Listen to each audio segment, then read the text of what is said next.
I was making Funny Girl at the time, and it was during a war. I've been there with my... She's one of the most decorated artists in history, a woman whose voice built empires and whose silence reshaped Hollywood itself. But in her long-awaited memoir, Barbra Streisand doesn't just revisit her fame, she reveals the truth behind it. Stories of love, legacy, and one confession that stunned the world. When she wrote "He was massive," the world thought she meant power, but what she meant was presence. And tonight we uncover what Barbra Streisand really meant when she said it and why those three words changed how we see her forever. She was born in Brooklyn, April 24th, 1942. Barbra Jones Streisand, a name that would one day echo across music halls, movie screens, and history books. But in the beginning, there was only a girl, a cramped apartment, and a voice that refused to stay quiet. Her father, Emmanuel, died when she was just 15 months old. Her mother, Diana, worked tirelessly to keep the family afloat, raising Barbra and her brother Sheldon in a working-class neighborhood that offered little comfort but endless lessons in resilience. It was in that small apartment, filled with radio melodies and restless dreams, that Barbra's gift began to bloom. She sang constantly, not for attention but for escape. Neighbors would pause in the hallway to listen, the strange little girl with the extraordinary voice. She didn't look like the girls on magazine covers, and she didn't care. Even as a child, she carried something that couldn't be taught: conviction. Her mother worried. "Be practical," she'd say. "You're not the type they put on stage." But Barbra wasn't interested in fitting the type. She wanted to be the type. As a teenager, she entered small talent shows around Brooklyn. The prizes were small, sometimes $10, sometimes applause, but they were enough. Each stage, each microphone became a step towards something she couldn't yet name. By 16, she made up her mind. She would become a performer. Not because anyone told her she could, but because no one could tell her otherwise. The late 1950s and early 1960s were changing fast. America was in motion, and somewhere in Greenwich Village, between the smoke, the coffee, and the folk guitars, a young woman was building a legend. Barbra began performing in New York's nightclub circuit, the Lion, the Bonsoir, tiny spaces that could barely contain her voice. She didn't dress like other singers. She didn't talk like them. And yet when she sang, the room fell silent. It wasn't just her range, it was her honesty. She could take a lyric and make it sound like a confession. Every note trembled with emotion. Every breath was deliberate. There was no artifice, no glamour, just truth. Her performances drew word-of-mouth attention until finally television came calling. In 1962, she appeared on The Tonight Show and The Ed Sullivan Show. The moment she opened her mouth, an entire nation took notice. Critics called her a voice beyond category. Audiences called her unforgettable. That same year, Broadway followed in I Can Get It For You. Wholesale, her debut role as Miss Marmelstein, earned her a Tony nomination at just 20 years old. One performance, one spotlight, and suddenly Barbra Streisand had arrived. Her first album came the next year, the Barbra Streisand album. Recorded in a single week, it wasn't a product, it was a statement. Her phrasing, her power, her restraint, everything about it felt new. It won 2 Grammy Awards, including Album of the Year. At 21, she became the youngest artist to hold that title. What followed was a career few could ever match. More than 35 studio albums, over 150 million records sold, and songs timeless, aching, immortal. People. Evergreen. The Way We Were. Each became more than a hit. They became emotional landmarks, the kind of songs that outlived their singers. But Barbra wasn't just a voice. She was a storyteller, a perfectionist, a director in waiting. She demanded control because she believed in her vision, and if that made her difficult, so be it. Perfection, she believed, wasn't arrogance, it was respect for the craft. Her film debut came in 1968 with Funny Girl. It was a role she knew intimately, a woman who didn't fit in, who refused to apologize for it, and who triumphed anyway. Her portrayal of Fanny Brice earned her the Academy Award for Best Actress. In one night, she went from Broadway prodigy to Hollywood royalty. The hits followed. Hello, Dolly. 1969. What's Up, Doc? 1972. The Way We Were. 1973. A Star is Born. 1976. Each film built on the last comedy romance drama a complete mastery of emotion. But Barbra wasn't satisfied with merely performing. She wanted to create, to tell stories that no one else dared to tell. So in 1983, she made Yentl, a story about a young Jewish woman who disguises herself as a man to study religion, a story about identity, ambition, and self-definition. And it became history, the first major studio film written, directed, produced, and starred in by a woman. Hollywood didn't know what to do with her anymore because she was doing everything. Off-screen, she used her power for something deeper. She gave millions to social causes, founded the Streisand Foundation in 1986, and became a tireless advocate for civil rights, gender equality, and the environment. She wasn't afraid to speak out, even when it cost her popularity. "Silence," she said once, "is a form of consent, and I don't consent." Her courage wasn't only in her voice, it was in her conviction. Over the decades, she collected nearly every major award possible: 2 Oscars, 10 Grammys, 5 Emmys, a Tony Special Award, the American Film Institute's Life Achievement Award, and the Presidential Medal of Freedom. And somewhere in the middle of all that, she became an EGOT, one of the few performers to earn Emmy, Grammy, Oscar, and Tony. Every accolade, every milestone spoke to the same truth. Barbra Streisand wasn't following a map. She was drawing one. In 1980, she released Guilty with Barry Gibb of the Bee Gees. Their collaboration was effortless, her precision, his warmth, their shared instinct for melody. The title track became one of her biggest hits, and the album earned yet another Grammy. The chemistry between them was undeniable. 2 icons from different worlds blending into one perfect sound. Barbra said later, "Barry brought me lightness. He made me laugh." It was one of the few times she let someone else lead, and the result was magic. But in every era, she found a new way to evolve. She wasn't chasing relevance. She was defining it. In 1991, she released Just for the Record, a 4-disc reflection on her entire career. It wasn't just a greatest hits compilation. It was her life story told in sound. Rare demos, live recordings, moments of imperfection that revealed her humanity. For fans, it was more than an album. It was a portrait, a glimpse behind the myth into the mind of a woman who had built her own empire note by note. After that came new challenges, directing, producing, mentoring. And through it all, one truth remained. Barbra Streisand never waited for permission to be great. She simply was. By the late 1990s, Barbra Streisand had conquered everything. Music, film, directing, producing, all on her own terms. But even legends crave something quieter, something real. After decades of applause, Barbra began turning inward.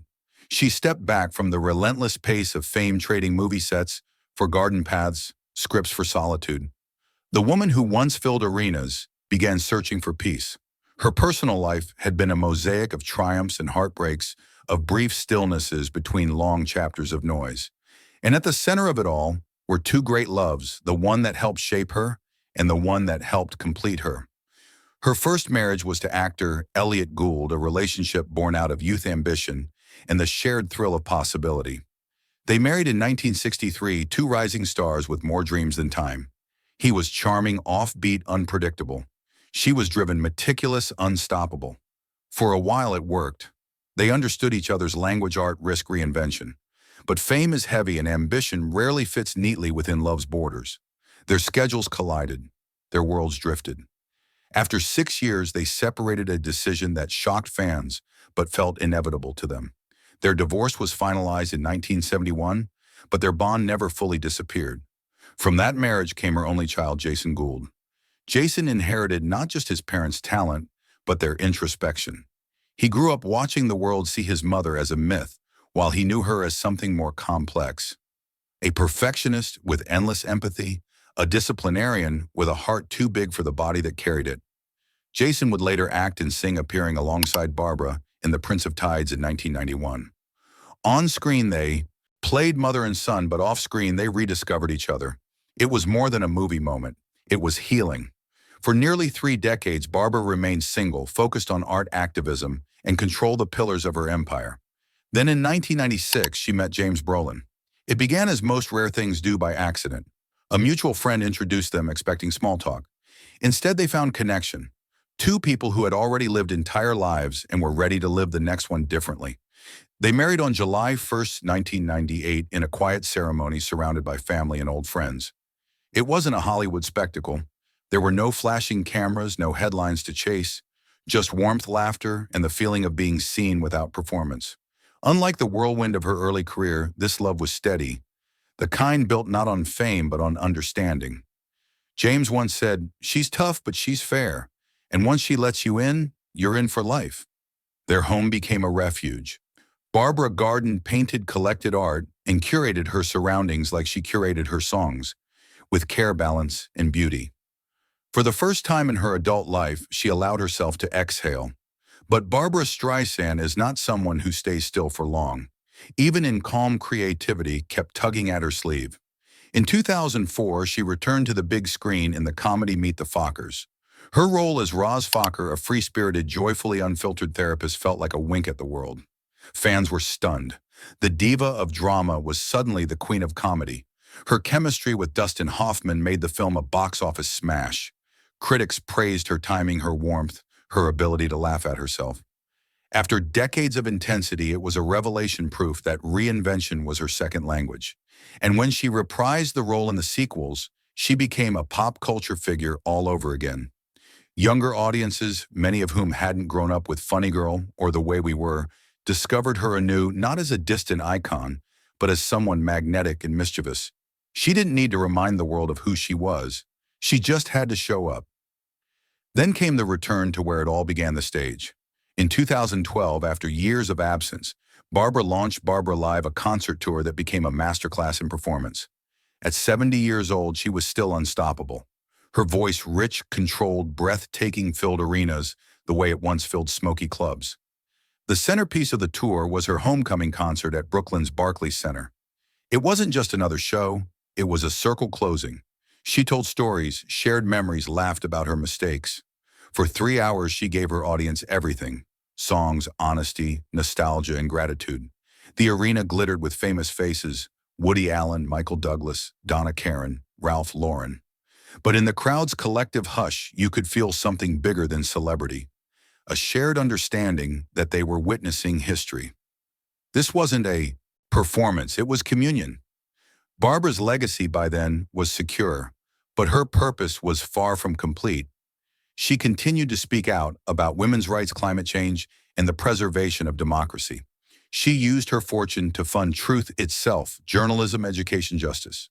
To her, fame was never the finish line. It was a platform. She once said, "Art is the only way I know how to make sense of the world."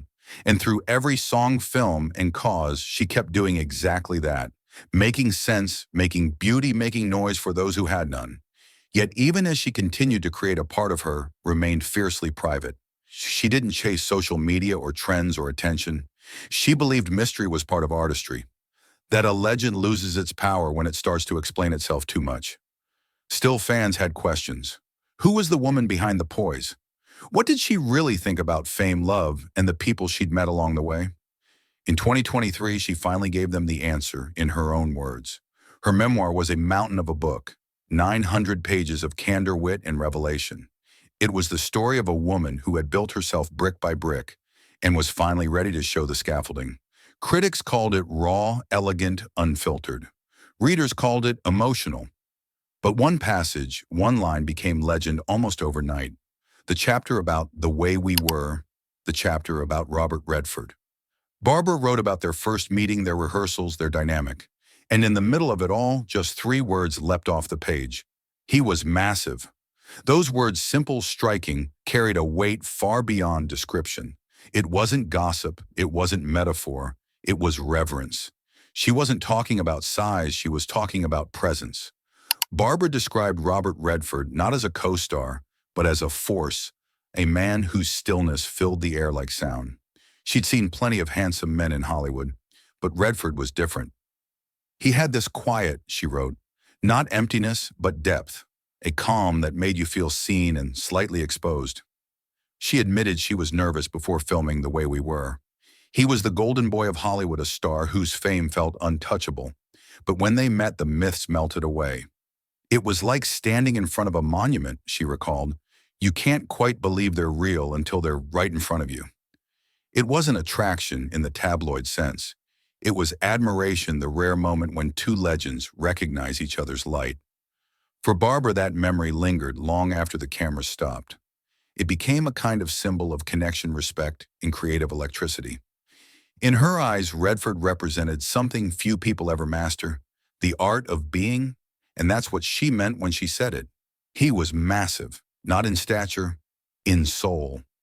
Barbra Streisand writes about Robert Redford with a kind of reverence that feels almost sacred, not romantic, not nostalgic, but human deeply, profoundly human. On the set of The Way We Were, she remembers how different they were. She was fiery, expressive, detail-driven. He was reserved, still, and self-contained. And yet somehow their contradictions created chemistry. She'd approach each scene like a sculptor carving emotion, shaping rhythm, refining detail. He'd walk in, say little, and let silence do the work. Their methods clashed, but what emerged was magic. That tension, her intensity, his restraint became the pulse of the film. It wasn't acting, it was conversation. Every glance between them felt like an entire paragraph. Every pause said more than words ever could. Even now, decades later, Barbara admits she was fascinated by him. Not because of fame, not because of myth, but because of energy. He carried quiet like armor, she writes. He didn't have to perform, he existed, and everyone around him adjusted. She recalls rehearsing an emotional scene one afternoon. The room was full of people, crew lights, cameras, all waiting. Redford barely spoke. Then he looked at her. Just one look, and in that instant, the rest of the world seemed to fall away. She understood then what she meant later in her memoir. Massive wasn't about appearance. It was about gravity. Some people pull attention through effort. Others, like Robert, draw it through stillness. It's like standing near a mountain, she wrote. You can feel the size of it without ever having to see the top. That feeling never left her. Through the years, she'd meet countless stars, actors, singers, politicians, but few left that same imprint. Redford, for her, became a metaphor for something larger, the kind of presence that defines a generation, not through noise, but through truth. And in describing him, she unintentionally revealed something about herself. Because Barbra Streisand, too, carries that weight, that quiet intensity that changes a room, that certainty that needs no introduction, that rare, undeniable thing called presence. In her memoir, she admits she's always been misunderstood. People called her controlling, demanding, difficult. But those who worked closely with her saw something else entirely: precision. She once said, "I'm not difficult, I just know what I want." And perhaps that's the truest sentence ever spoken about her. From the beginning, Barbara refused to surrender her instincts. She fought to direct when women weren't allowed to. She demanded equal pay when it was unthinkable. She believed artistry had value and that women had a right to claim it. Her perfectionism wasn't vanity, it was survival. Even in her later years, that fire never faded. In interviews, she speaks slowly, carefully, as though sculpting words. Her humor remains sharp, dry, self-aware, and mischievous. She'll joke about her nose, about her control, about her critics, but beneath the wit there's steel. When asked what keeps her going, she often smiles and says, "Curiosity, I still want to know what's next." That hunger has kept her timeless. Her legacy stretches beyond soundtracks and screenplays. It's written in the way artists today command their own stories, in the way women in Hollywood negotiate power, in the way creativity and conviction can coexist. She made it possible for generations after her, from Madonna to Lady Gaga to Beyoncé, to believe that artistry and authority could belong to the same person. Barbra Streisand didn't just open doors, she built corridors. And through it all, she's remained anchored to what matters most: authenticity. She still calls herself a Brooklyn girl, still worries before performances, still believes, even after all the awards and ovations, that she has something left to prove, not to others but to herself. In her memoir, she writes candidly about that fear, the fear of being seen, and the fear of being misunderstood. It's what drove her perfectionism. It's what fueled her ambition. But it's also what made her art so deeply human. "I think," she says, "I spent half my life chasing approval and the other half realizing I didn't need it." That line alone feels like the heartbeat of her story. When she looks back now, she doesn't talk much about fame. She talks about moments, the smell of a recording studio, the warmth of an orchestra behind her, the silence before the first note. She talks about her son Jason's voice, how hearing him sing made her cry. About her husband James, who still makes her laugh after 25 years. About her garden, her dogs, her memories. And about the joy of doing nothing at all. I used to think happiness came from applause, she once said. Now it comes from quiet. It's a line only someone who's heard both kinds of noise can say with truth. In that sense, her words about Robert Redford weren't really about him. They were about recognition, the recognition of stillness, of grace, of enduring power. The recognition of seeing something massive, not in others but in yourself. She writes of him with admiration, but also with understanding, as if realizing after all these years that they were mirror images of the same thing, two artists, shaped by silence, searching for sincerity. And so the memoir ends not with a scream but a sigh. A woman who spent her life demanding to be heard, finally learning the beauty of quiet. She writes about her garden in Malibu, the wind moving through the trees, and how for the first time she feels complete. Her house is filled with memories, scripts, awards, photographs, but also with laughter, piano music, and light. Visitors say the air feels different there. Maybe it's peace. Maybe it's presence. The kind of presence you can't manufacture. The kind that lingers. Barbra Streisand's story is more than a tale of fame. It's proof of what happens when an artist never compromises, when she refuses to shrink for comfort or bend for approval. She's not the girl who wanted to be loved anymore. She's the woman who became unforgettable. In the end, He Was Massive isn't about Robert Redford. It's about everything Barbra Streisand came to understand about life, love, and legacy. That true greatness has nothing to do with height, volume, or fame. It has to do with depth, with how far your voice travels once the song is over. And hers? It hasn't stopped echoing.